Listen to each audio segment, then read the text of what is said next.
Viva Portugal, viva Cristo Rei, viva a Associação As Esquinas. Bem-vindos, caros sócios e simpatizantes. Temos muito gosto em estar aqui convosco novamente. Hoje vamos trazer aqui um tema um pouco diferente. Nós já abordámos este assunto noutras circunstâncias, mas hoje deparei-me com um vídeo que eu desconhecia do saudoso José Hermano Saraiva, do professor José Hermano Saraiva, esse modelo do conhecimento histórico de Portugal, o grande historiador português. E, de algum modo, esse vídeo fez acender em mim esse desejo de retomar ou de recuperar este tema. Eu vou partilhar aqui convosco o vídeo do professor José Hermano Saraiva e depois eu farei as minhas considerações. É uma quina. Tem-se discutido muito e até hoje ninguém acertou sobre qual seja o verdadeiro sentido das 5 quinas das armas portuguesas. Ora bem, a verdade é esta: as quinas, tais como se usaram nos primeiros reinados, são rigorosamente isto: o espaço definido entre os 4 braços da Cruz dos Templários. Isto é emocionante, é até emocionante para mim, porque se isto é verdadeiro, pode-se dizer que as armas de Portugal nasceram entre os braços dos Templários. Reparem, mais tarde, essas quinas ficaram rodeadas por uma faixa de castelos. As quinas, o sinal dos reis era este: 5 quinas. 5 quinas, mas ele, depois do rei Dom Afonso III, aparece-nos rodeado por um conjunto de castelos. Passou-se exatamente isto.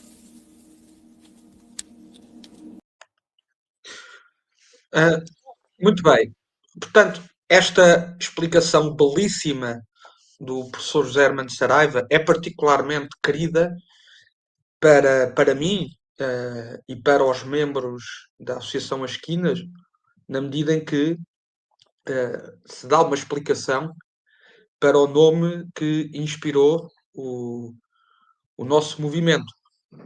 O nome que, no fundo, representa o nosso movimento, porque nós entendemos que as esquinas condensam em si tudo aquilo que deve ser uma Portugalidade cristã, uma Portugalidade católica, na sua representação nas armas portuguesas.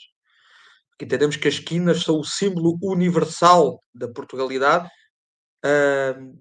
tendo em consideração até que sempre acompanharam a nossa história.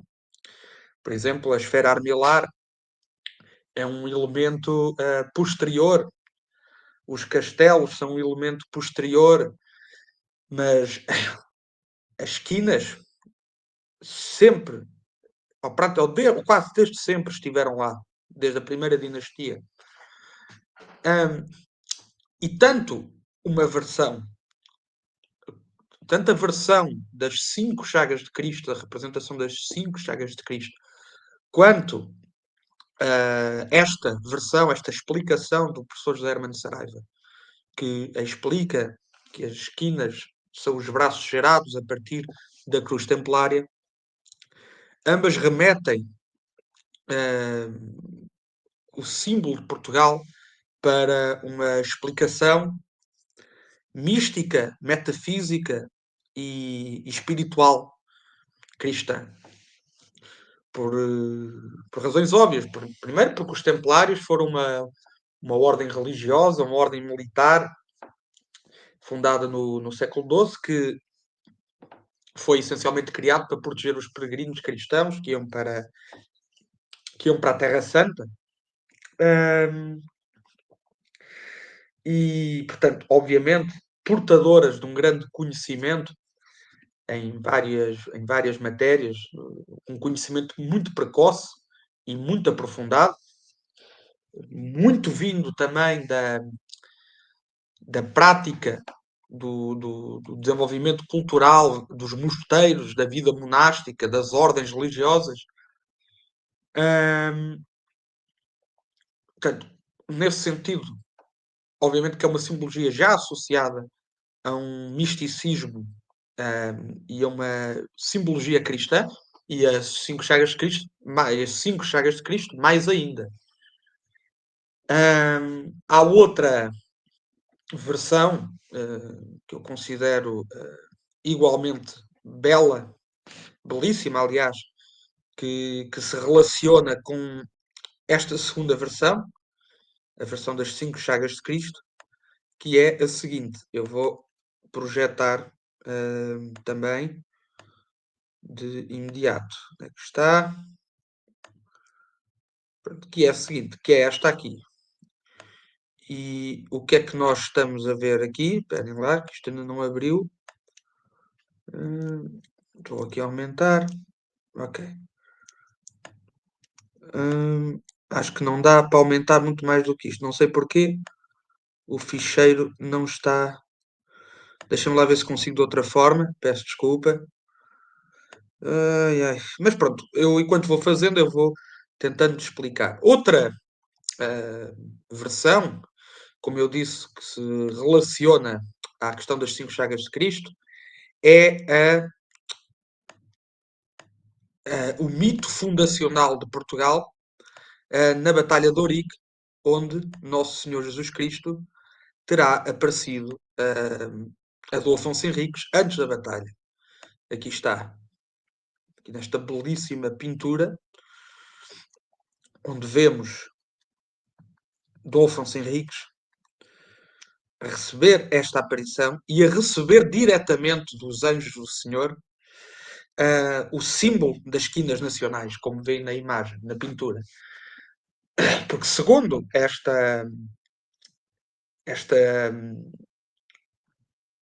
segundo este milagre, esta aparição, escrito pelo punho, alegadamente, do próprio Dom Afonso Henriques, um documento que, se não estou em erro, foi encontrado no mosteiro de Alcobaça, mas já não me recordo. Nosso Senhor Jesus Cristo teria anuído o projeto de Portugal e reconhecido no projeto de Portugal um projeto providencial, de vontade divina, da vontade de Deus. E revelando este símbolo do Afonso Henriques, para que o adotasse como símbolo nacional. Só um minuto. Pronto. Portanto, esta é parte da explicação da origem mitológica e espiritual das quinas portuguesas. Depois, fazendo aqui uma outra partilha de ecrã, dê-me só um minuto, isto realmente leva aqui o seu tempo. Stop screen. Nós conseguimos identificar na assinatura do nosso rei Dom Afonso Henriques, aqui em Portugal, onde diz Portugal em baixo, encontramos uma cruz que muito se assemelha à cruz templária. E na imagem de cima nós encontramos uma simbologia também associada aos templários, que é a chamada rosa mística templária. Que, aliás, se não estou em erro, há uma muito parecida ali numa igreja de Tomar, que agora não me estou a recordar do nome. Tomar, naturalmente, que dispensa apresentações quando toca à questão da Ordem dos Templários, considerando que, posto que Tomar, a cidade de Tomar, foi a sede dos Templários em Portugal e teve um papel absolutamente fundamental para a formação espiritual, mas também nacional, politicamente falando, de Portugal no processo da Reconquista. Eu aqui até vou passar uma frase de Sérgio Franklin, que é um autor que se debruça muito sobre a questão do Portugal das ideias, do Portugal templário, do Portugal místico, que vou passar, que é uma frase que veio exatamente até do livro Portugal Templário e que é de grande interesse, apesar de eu, em particular, e as pessoas que compõem a Associação Esquinas discordarem de, de algumas afirmações que Sérgio Franklin vai postular neste livro, nomeadamente quando diz que os templários, que a maçonaria é quase uma herdeira dos templários. Não. Os maçons é que degeneraram e destruíram a essência templária, apesar dos templários já se estarem no passado a corromper da sua missão cristã, católica, original, para transitarem para um gnosticismo muito inspirado nos antigos sábios egípcios, do culto do falso deus Tote e de Hermes da Grécia. Portanto, eles próprios já se foram degenerando da sua missão original. Mas escreve Sérgio Franklin: quando Portugal surgiu, Dom Afonso Henriques ambicionava que o recente país fosse a Nova Jerusalém.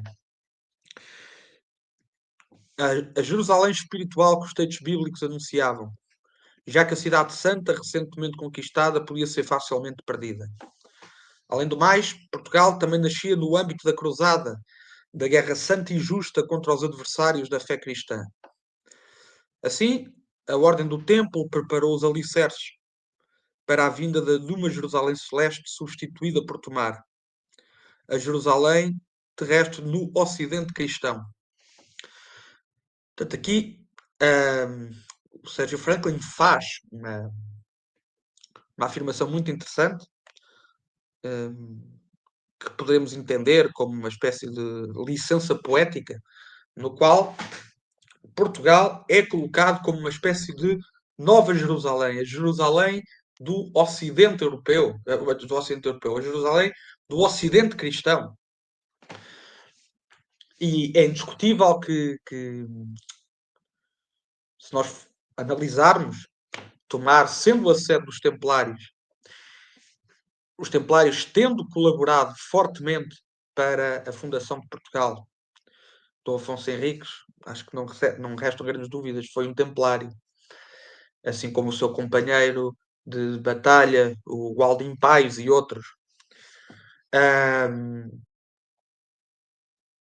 Como eu estava a dizer, portanto, se nós analisarmos que se Tomar foi essa sede da atuação templária em Portugal, nós poderemos, obviamente, de algum modo, considerá-la como uma espécie de Jerusalém do Ocidente, uma vez que foi a partir de Portugal que partiu a evangelização para povos desconhecidos e para povos distantes, como aliás como aliás é ordenado por Nosso Senhor Jesus Cristo, ide e pregai o Evangelho. Como ele também terá dito na aparição de Eurique a Nosso Senhor Jesus Cristo. E porquê é que eu agora estou a falar dos descobrimentos? Porque é muito claro que o Infante Dom Henrique e, por exemplo, Vasco da Gama pertenceram à, à ordem, portanto, os grandes, as duas, não as principais, não a principal, o Infante Dom Henrique Silva, Vasco da Gama, um grande protagonista, mas o Infante Dom Henrique, digamos que foi o cérebro pensante, foi a mente projetiva, a mente horizontal do projeto dos descobrimentos, e ele era naturalmente um integrante de grande influência, até considerado um grão-mestre da ordem. Eu aqui gostava também de partilhar uma outra coisa que está aqui neste documento. Só um segundo. Isto realmente demora a projetar os documentos, porque eu tenho que ir um a um. E de facto não é fácil. Mas deixem-me lá ver se eu encontro aqui no. Não. Aqui está. Portanto, o símbolo que estava presente nas caravelas que levaram os nossos portugueses, os nossos navegadores, à conquista de um império cristão e da evangelização da palavra de Deus, é este símbolo que está aqui, que é o símbolo da Ordem de Cristo. E notem bem que a Ordem de Cristo já é uma adaptação daquilo que foi a Ordem dos Templários, operada por Dom Dinis, que na altura protegeu a Ordem, mas há aqui uma evolução do símbolo original da Cruz da Ordem do Templo, da Ordem dos Templários, onde o saudoso José Hermano Saraiva identificava aqui, nestes espacinhos brancos, a origem das quinas, foi gradualmente dando lugar àquela que é a Cruz da Ordem de Cristo, que é, por assim dizer, uma versão portuguesa da Ordem dos Templários, que esteve fortemente relacionada com os descobrimentos, se não o principal motor dos descobrimentos, e que do ponto de vista também simbólico estava, era declarado, portanto, era manifesto. Há aqui um outro aspecto que eu gostaria de frisar. Deixem-me só retirar o ecrã. Outro aspecto e outro protagonista muito relevante na questão templária em Portugal foi um grande santo. O grande santo que foi São Bernardo de Claraval. Que há quem diga que terá sido um pai espiritual de Portugal. Porquê? Porque São Bernardo de Claraval, que foi um grande reformador da Ordem Beneditina, um dos principais fundadores da Ordem de Cister, trabalhou, digamos assim, nos bastidores do papado para que Portugal tivesse apoio, proteção e defesa do trono de Pedro. Há quem diga que tenha sido quase como segundo, por exemplo, o Sérgio Franklin e outro autor, o Eduardo Amarante, foi o homem que era um homem idealista, um homem que sonhou Portugal e que colaborou para que Portugal fosse ali uma sede templária e fosse um depósito do conhecimento da Ordem do Templo que poderia ser aplicado historicamente em coisas com uma grande ordem de grandeza, como foram, por exemplo, os descobrimentos. E que Portugal seria ali um local estratégico usado por Deus através dos seus instrumentos, através dos instrumentos dos Templários e também da Santa Igreja, para operar estas grandes obras, estas obras de grandiosidade homérica. Eu vou só fazer aqui, mais uma vez, uma partilha e eu penso que será a última. Ora, aqui está. Vamos lá ver. Pronto. Ok. Então, São Bernardo de Claraval, como diz aqui nesta imagem, foi uma influente e prestigiada figura da fé e do intelecto europeu do século XII, como eu tinha dito, um reformador da Ordem Beneditina e um dos fundadores da Ordem de Cister, que foi próximo de Hugo de Payet e de Montevard, que eram grandes pais do pensamento e da Ordem Templária, que também contribuiu para a aprovação da Ordem do Templo no Concílio de Troyes pelo Papa Honório II e, como eu disse há pouco, apoiou este projeto da formação de Portugal como uma nação depositária dos grandes conhecimentos da Ordem do Templo, que serviria, digamos assim, de um estupim, serviria de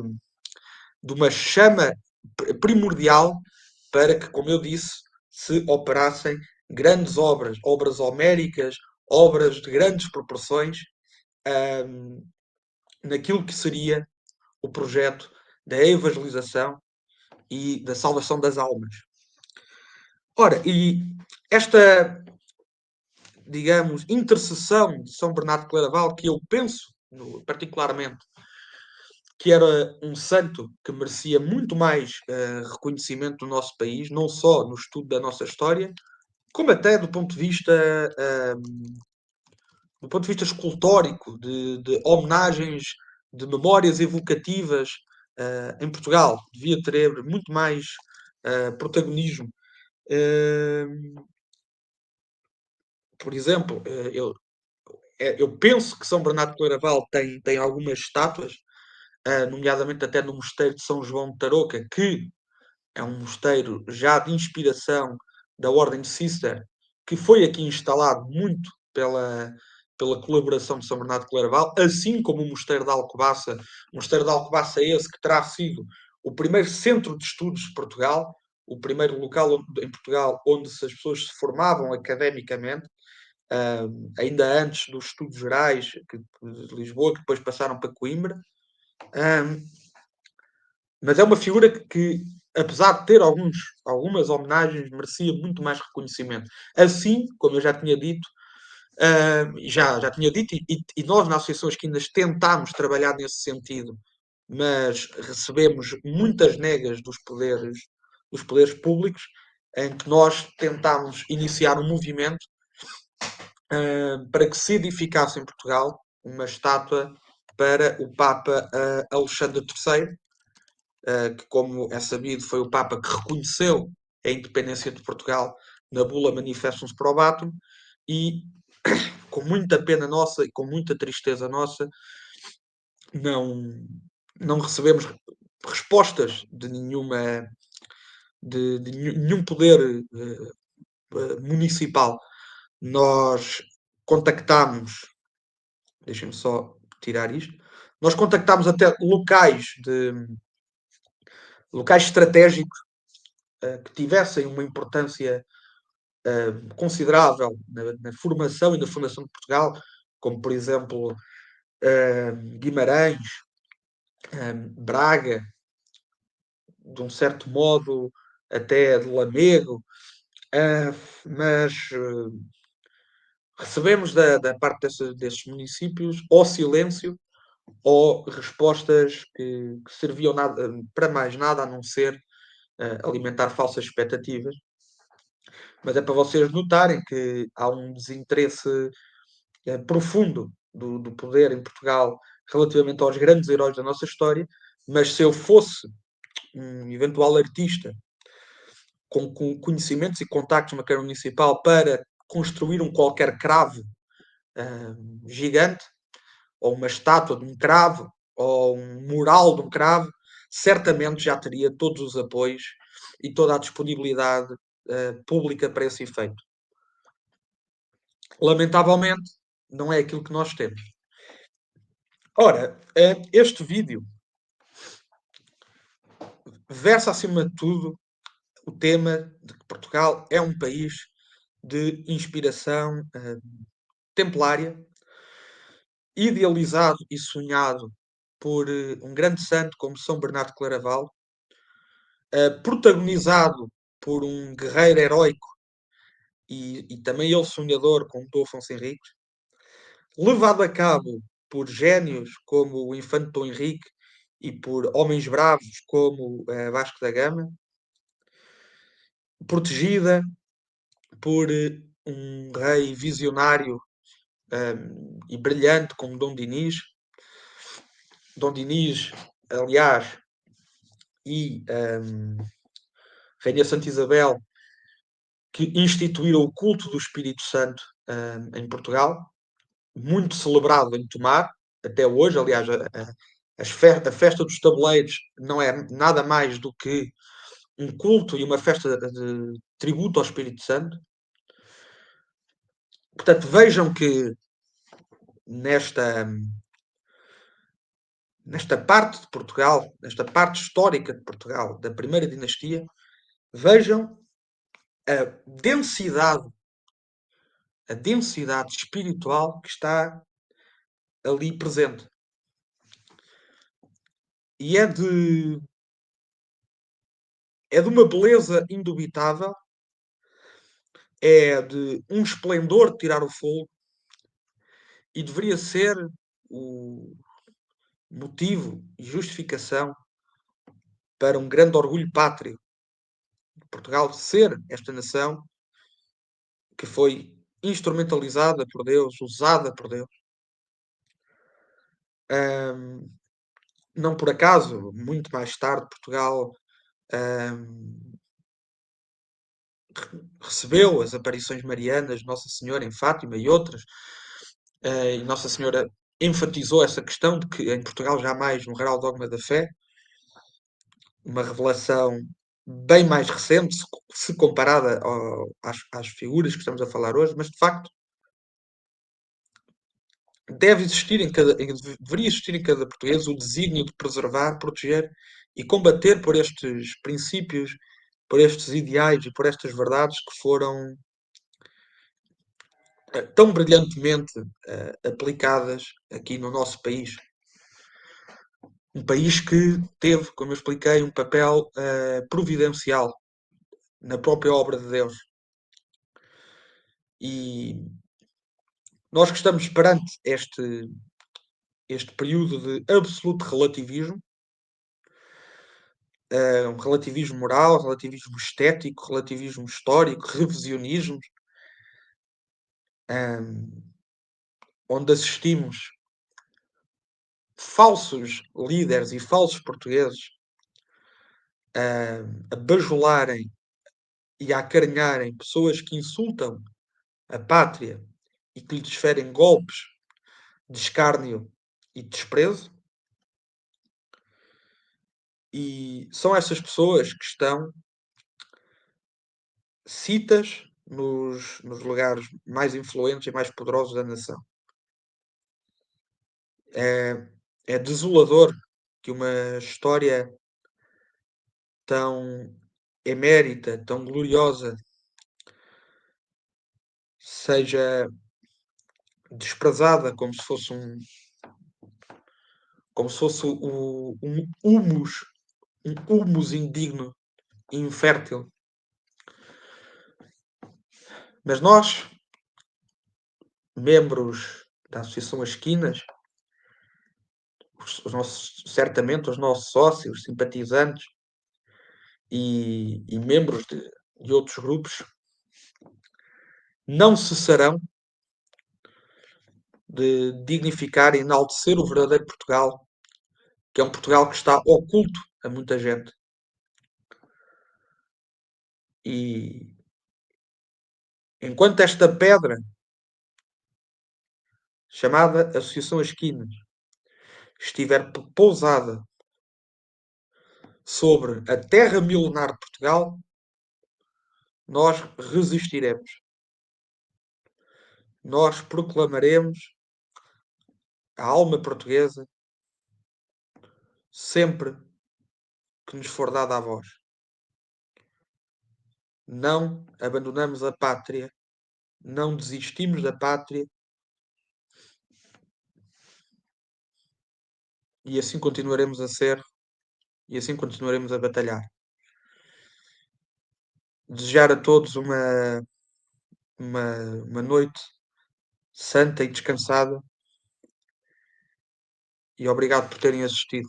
Viva Portugal, viva Cristo Rei, viva a Associação das Esquinas.